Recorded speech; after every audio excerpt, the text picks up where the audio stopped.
So last week when I was preparing the supper, I underestimated how many would be worshiping with us. And I dropped the ball because when I was serving the supper, I realized quite quickly we weren't going to have enough. So I get to the back row and Jackie and Rachel are there, and I figured, well, they're sisters. They could share a cup, and they kindly did. They saved the day. And so did Rachel, or so did Javen and Caitlin. They also split a little cup of juice and saved the day. Good problem to have. Hopefully I'll not drop the ball on that again. But today, we're fewer in number than we were last week. And why? At times when we go into a meeting of Christians and we look around and we ask the question, why is there so few? Why is there so few assembling to worship Christ? And I think at times we as human beings might ask those questions.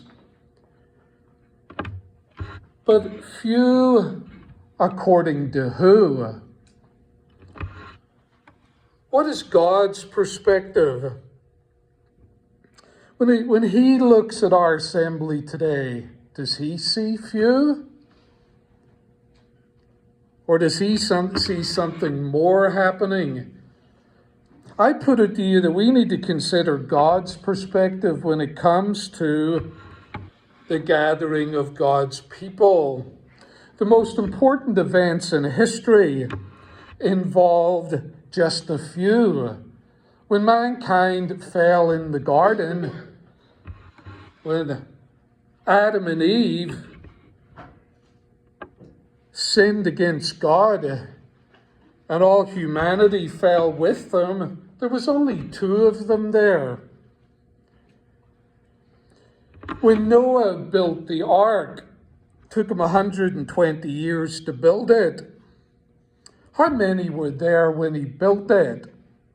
Well, maybe at times people came along and got on board in the building process, then they lost heart and they moved on. Maybe his sons-in-laws helped. You would assume that. But it was a handful that built the ark. And how many were saved through the ark and saving humanity? 8. 8 in total. So how important did those 8 people look when there was only a few of them? In Genesis 12, Abraham is called by God to go from a pagan city, Ur of the Chaldees, and to go to the promised land. So he takes with him Lot and his wife and the people that they had there, slaves and all their possessions, and he heads out to go to a promised land that he doesn't know where he's going. He just puts his faith in God who's spoken to him. How important did they look? If you've been traveling in that area at that time and you saw this, and he was older at this time, and his wife was older, and you see these nomads traveling, and you ask them, where are you going to? He'd say, well, I'm not really sure. This God has spoken to me. You might think, that's a crazy old guy, and there's nothing significant about these people. But how wrong we would be. Do you know today, in the world we live in, over 55% of the earth trace their religion back to that man? 55% of the earth, of the population of humanity, Judaism, Islam, and Christianity trace their faith back to Abraham. Now, only one of them's got Abrahamic faith. That's us. That's us. But 55% of the world's population go back to that little guy who packed up his goods, took his family and his nephew, and off they went to the promised land. When Jesus was born, everybody thought the most important events were happening with Caesar in Rome. As the Roman Empire was continuing to expand into the west to bring the Celts and the pagan tribes onto their dominion, sending out all of those legions, dominating the known world. Everybody thought the big decisions, the big happenings were happening with Caesar in Rome. Or for the Jews, they thought it was all happening with the high priest in the temple. But how wrong they were, because the biggest event in history was happening in a barn in Bethlehem. The biggest event in history was happening when Jesus the Christ was born in Bethlehem. And who was there to see it? What kind of numbers were there for this event?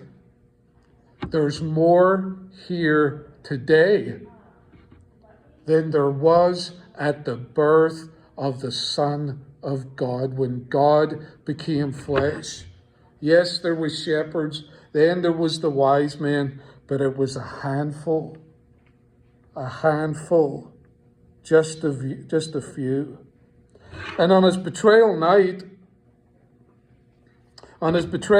as he instituted the supper and the new covenant, on his betrayal night, as he was preparing to go to the cross, how many were there?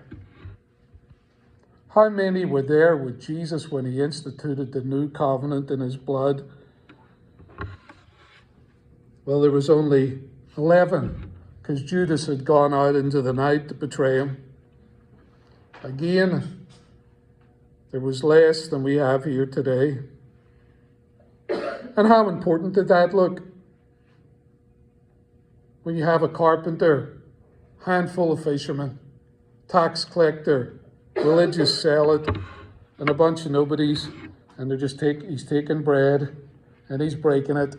He's taking the fruit of the vine and he's passing out the cup for them to share it. If you'd have witnessed it, would you have looked and thought, another great event in history? I put it to you, you wouldn't. I wouldn't. And then when Christ was arrested in the garden, how many were with him? Well, when he was betrayed, his disciples fled, and he was alone. And he was alone as he stood before Pilate and gave the good confession before the high priests. And when he carried the cross, he did get assistance at one point, but he carried it alone. And how significant did that look in the eyes of man? And when they crucified him, and we read it in John today, how many believers were at the cross? Well, there was a handful of women, and John was there. John was there. The greatest events in the history of mankind looked like what? It looked like weakness. It looked like powerlessness. It looked like failure. It looked like disaster. And numerically, it looked like few.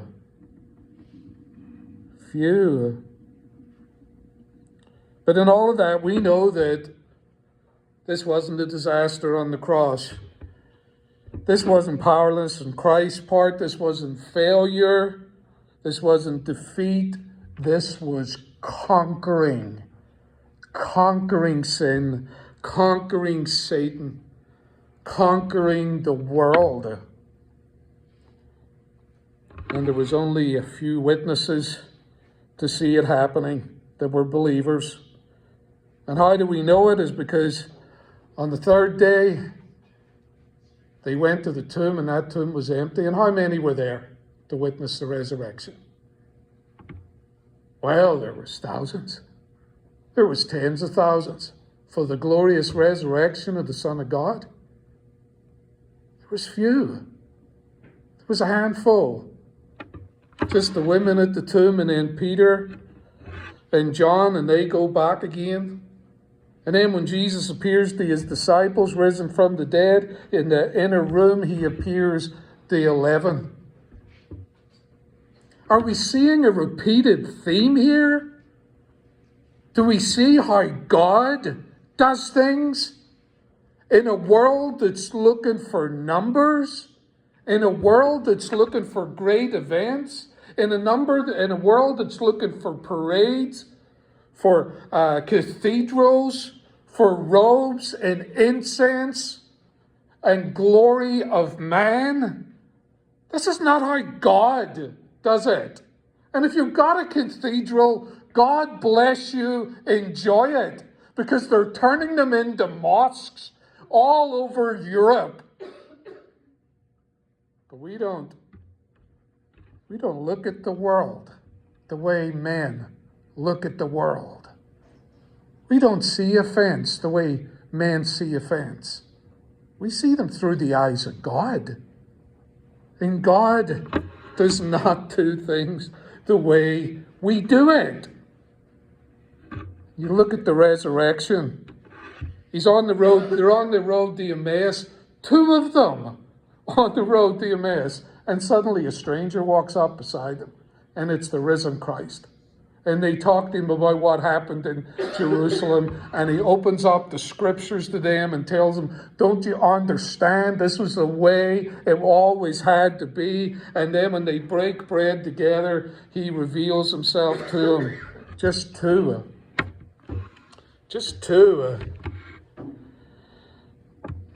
Mankind thinks powerful events means massive crowds and big budgets and important people, important speeches. It's all displays of man's power. God is well beyond our understanding of power. We're looking for 25,000 seat arenas. We're looking for processions, gold and robes, and God the Son is born in a barn. In a barn. With nobodies. So we can learn from this. We can learn this about God, and he hasn't changed. God's ways are not our ways. We can tend to think the most important events in history are happening in the White House, or happening in Minneapolis, or happening in our military going out towards Venezuela or wherever they're going now. We think they're the most important events in history. When you see it from God's point of view, this could be it here.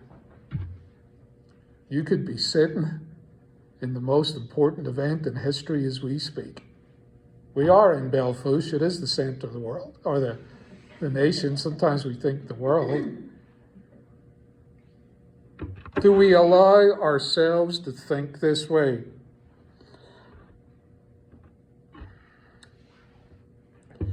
So let me wrap it up here. So there's so few here today. According to who? According to man. But what does it look like from God's perspective? This supper says to us, stop looking at the numbers. Stop asking how many, or how few, or how big, or how powerful. The supper brings us back to Jesus. And Jesus says this in the supper. Remember me. Do this in remembrance of me. Not in how many's here, not in how powerful it looks, but who is with us, who we worship as we assemble today. It's not a matter of how many, but who is with us. We are in the presence of the risen Christ, and that means that it's a world-changing event happening here today. regardless of what we or the world thinks. All that matters is what God is doing. Because God's powerful events are not man's powerful events. They don't look like a victory. They look like a crazy man building an ark. Oh, how crazy they thought he was. Until it started raining. Until those rivers started opening up. Until the heavens flooded. And all you heard was, can we get in? Can we get in? But there was no getting in because God had closed the door. God's powerful events look like an old man and his wife looking for a promised land. A man who trusted God and prepared also to sacrifice his son, Isaac. That's God's powerful events that changed the world, and it's changed the world. 55% of the world trace their roots back to him today. But the most powerful event in history was at the baby in a barn. A failed carpenter turned rabbi hanging on the cross, and an empty tomb that there was only a handful of witnesses there to see. God's powerful events might well be a half-empty room of faithful worshippers in Belfast, South Dakota.